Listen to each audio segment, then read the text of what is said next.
Most people treat their money like a guest they're politely hosting. They let it in, give it a comfortable place to sit, and then watch it quietly leave through the back door. Rent, groceries, subscriptions, dining out, and suddenly the month is over and the number in your account looks almost identical to what it was 30 days ago. You worked the same hours. You made the same sacrifices. And you have almost nothing to show for it. Here's what nobody tells you about money: the people who actually build wealth aren't necessarily smarter than you, they don't necessarily earn more than you, and they definitely don't have some secret investment strategy you've never heard of. What they have is a fundamentally different relationship with how money moves. They don't just earn money and spend what's left. They engineer their money to work while they sleep, while they eat, while they do absolutely nothing. I'm Viet, and I've spent years studying the behavioral science behind why some people build wealth with ordinary incomes while others with extraordinary incomes stay financially stuck. The answer almost always comes down to one thing: system design. Not discipline. Not sacrifice. Not financial genius. System design.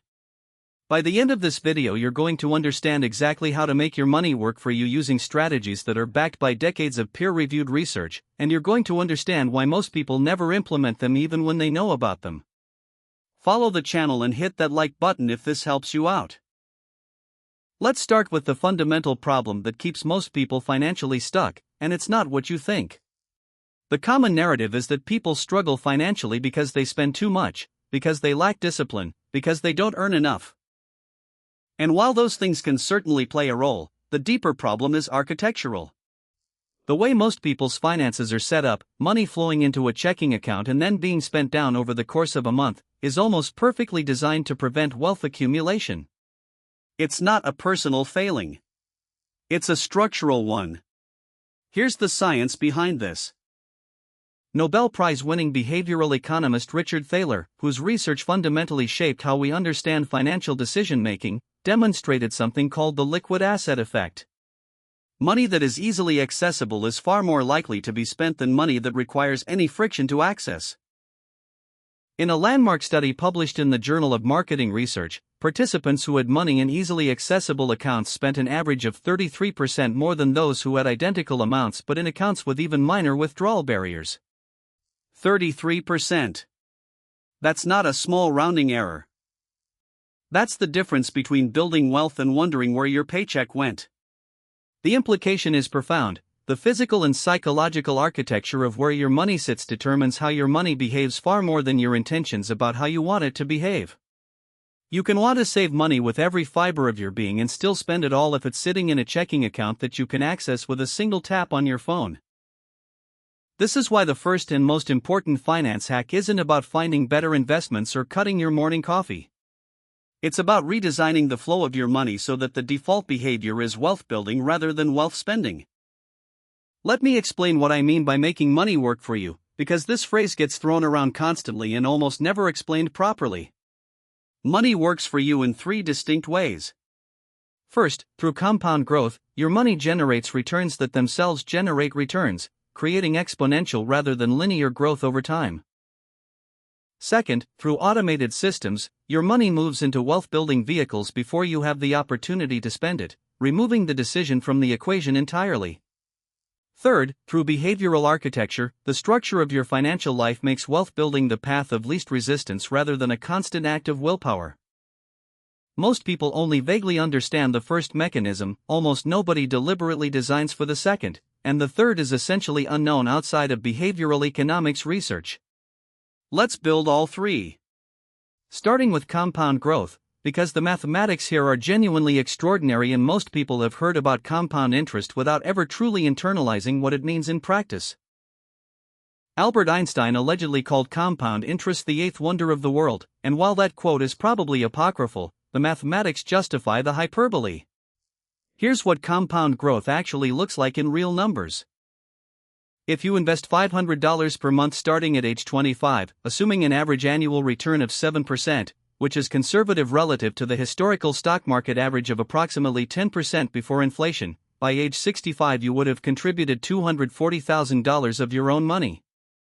But your total account value would be approximately $1.2 million.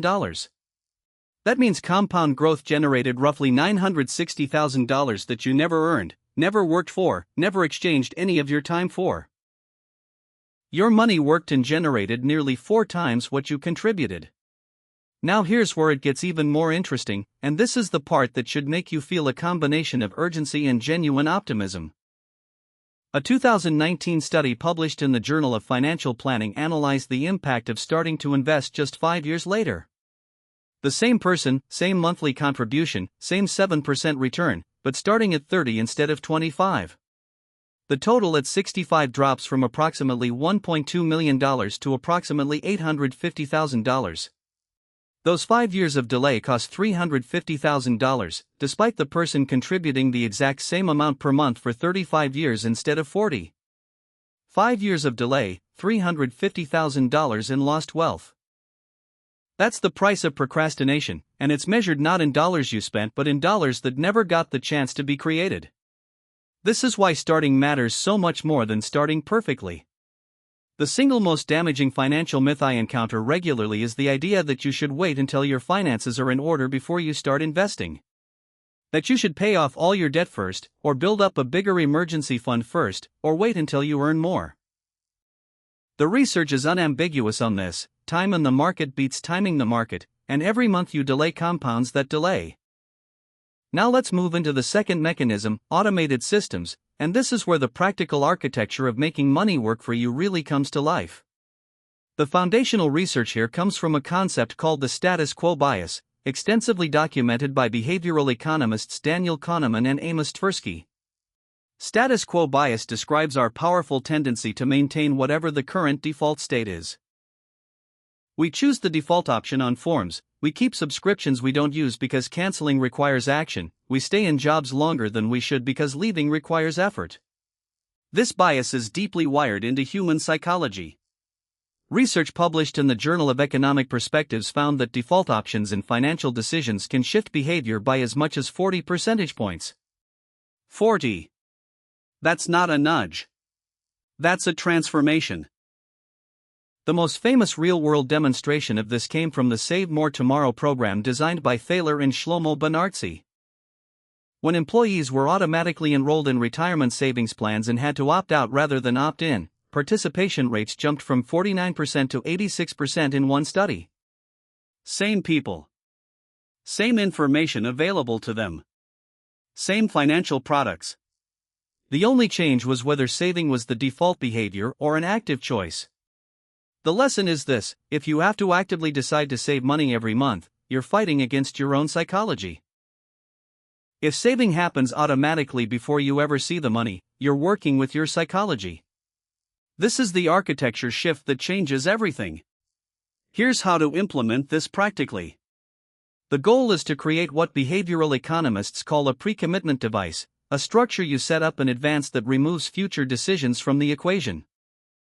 For money, this means setting up automatic transfers from your checking account to separate accounts designated for specific purposes, ideally scheduled for the day your paycheck arrives or the day after. The research on this is clear. A 2018 study in the Journal of Consumer Research found that people who automated their savings decisions saved an average of 73% more than those who manually transferred money each month, even when both groups had identical stated intentions about saving. 73% more. Simply by removing the monthly decision. Here's the specific architecture I recommend based on the research. First, your emergency fund account at a different bank than your checking account. The research on this is interesting. University of Colorado economist Hal Hirschfield's work found that when emergency funds were held at the same institution as checking accounts, they were rated for non-emergencies at nearly twice the rate. Physical separation, even digital physical separation across different banking apps, creates psychological separation. Second, your investment account receiving automatic monthly contributions. These should go into low-cost index funds, and here the evidence is overwhelming. A landmark 2015 S&P Dow Jones Indices study found that over a 15-year period, approximately 92% of actively managed large-cap funds underperformed their benchmark index. 92%. Despite being managed by highly educated, highly motivated professionals with access to far more information than you or I will ever have. The evidence for low-cost index fund investing as the superior strategy for most individual investors is about as close to scientific consensus as personal finance gets. Third, if your employer offers any retirement account matching, this is the first thing you automate before anything else. Employer matching is a guaranteed 50 to 100% immediate return on your contribution depending on the matching formula. No investment on earth provides a guaranteed 100% return. Nothing. This is free money that approximately 25% of employees with access to it leave on the table, according to research from Vanguard's How America Saves report. Now let's talk about the third mechanism, behavioral architecture. This is the least discussed of the three, and in some ways the most powerful, because it determines whether the first two mechanisms actually get implemented and maintained. The core insight here comes from Nobel Prize-winning economist Richard Thaler and behavioral scientist Cass Sunstein's work on choice architecture. They demonstrated that the way choices are presented and the environment in which decisions are made has an enormous impact on what decisions get made, often independent of people's stated preferences or intentions.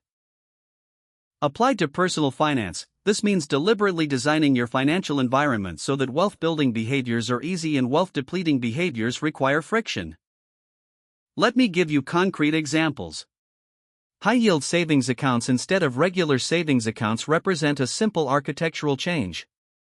The additional step of transferring money back to your checking account to spend it creates psychological friction that reduces impulse spending. Research by the Consumer Financial Protection Bureau found that people with money in high-yield savings accounts saved an average of 19% more annually than those with equivalent amounts in standard savings accounts, even after controlling for income and stated savings intentions. Unsubscribing from retail marketing emails is another architectural change that research supports strongly. A study published in the Journal of Marketing found that exposure to promotional emails increased unplanned purchases by an average of 38%. Removing yourself from these lists doesn't require discipline in the moment. It's a one-time structural change that permanently reduces a source of financial friction. Removing saved payment information from online shopping platforms is a third architectural change backed by research.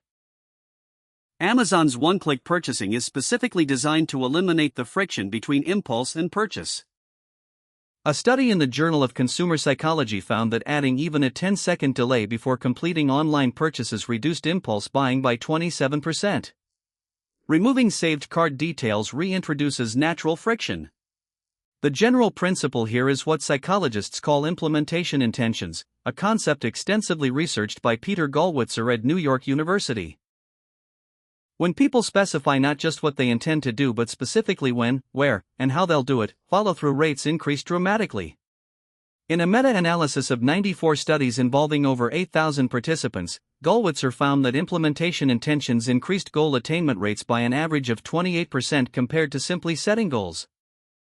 Applied to finance, don't just intend to save money. Decide exactly which account it goes to, exactly how much, exactly on which day, set up the automation, and you've created an implementation intention that removes willpower from the equation. Let's talk about debt, because no conversation about making money work for you is complete without addressing the ways money can work against you. High-interest consumer debt is mathematically one of the most destructive forces in personal finance. Here's why: when your credit card charges 20% annual interest and your index fund earns 7 to 10% annually, carrying a balance means you're losing money in net terms even while your investments grow. The mathematical reality is that paying off high-interest debt generates a guaranteed return equal to the interest rate. Paying off a 20% interest rate debt is the equivalent of a guaranteed 20% investment return. Nothing in the legitimate investment world offers guaranteed 20% returns. The research on debt and wealth accumulation is stark.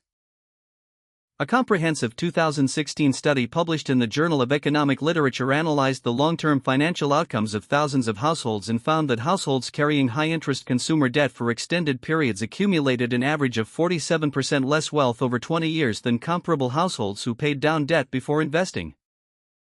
47% less wealth over 20 years. The psychological research on debt is equally concerning. Researchers at University College London used fMRI imaging to study brain activity in people with significant consumer debt and found that financial stress associated with high-interest debt activated the same neural pathways as physical pain.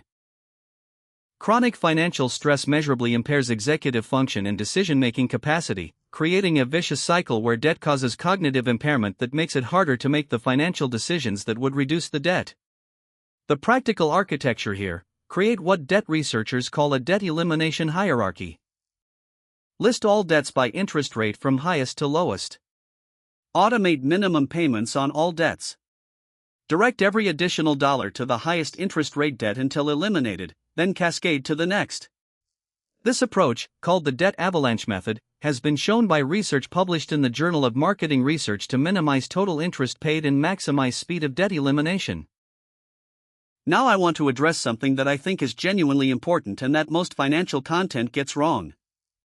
The concept of making money work for you is often presented as a passive replacement for work. Earn enough passive income and you never have to work again. While this is technically achievable for some people at some point, presenting it as an early-stage financial goal is genuinely counterproductive for most people. Here's why: in the early stages of wealth building, your human capital, your ability to earn income, is almost certainly your most valuable asset by a significant margin.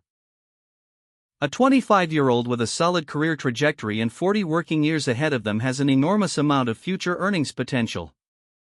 Research by economists tracking lifetime earnings suggests that for most college-educated professionals, lifetime earnings dwarf the investment returns they'll generate in their first decade of working. This means the highest return activity in your 20s and early 30s is often investing in your earning capacity, developing marketable skills, building professional networks, seeking promotions, or building income-generating skills. A 20% increase in your annual income invested consistently over 30 years generates more wealth than almost any investment optimization you could make on your current income. Research published in the American Economic Review by economists Claudia Golden and Lawrence Katz found that skill-related wage premiums have increased dramatically over the past 4 decades. The gap between high-skill and low-skill earners has widened substantially, meaning that investment in human capital has historically generated returns that rival or exceed stock market returns for it. The practical integration of all of this looks something like this. Automate a percentage of every paycheck into investment and savings accounts before it can be spent. Eliminate high-interest debts systematically using the avalanche method. Design your financial environment to create friction for spending and ease for saving. Continuously invest in skills and capabilities that increase your earning capacity. And remain invested through market volatility rather than making reactive decisions based on short-term market movements. The Vanguard Advisors Alpha research quantified something remarkable about investor behavior. The average investor underperforms their own investments by approximately 1.5 percentage points annually due to behavioral mistakes, primarily buying high after markets rise and selling low after markets fall. Staying the course is worth this more. Behavioral Psychology gap works against wealth accumulation. Design systems that override those tendencies. Set up automation today. Time is the one resource you can never get back. Staying the course is worth more in most cases than optimizing your investment selection. Here's the bottom line about making your money work for you. It's not about finding magic investments or secret strategies. Staying the course is worth more than optimizing selection. Psychology it's about works against understanding you. that human Stop psychology is yourself. working against wealth Set up accumulation automation by today. default, Don't delay and deliberately compound designing growth. systems that override those psychological tendencies. The research is clear, the tools are available, and the mathematics are on your side if you give them enough time. Your money can work for you. But first you have to stop working against yourself. Set up the automation today. Not tomorrow. Staying the course is worth more. Today. Optimize your selection. It's Because not about every month finding you magic delay is investments. compound growth that Design never gets systems created, that override and that those is the one psychological resource tendencies. you can never get back.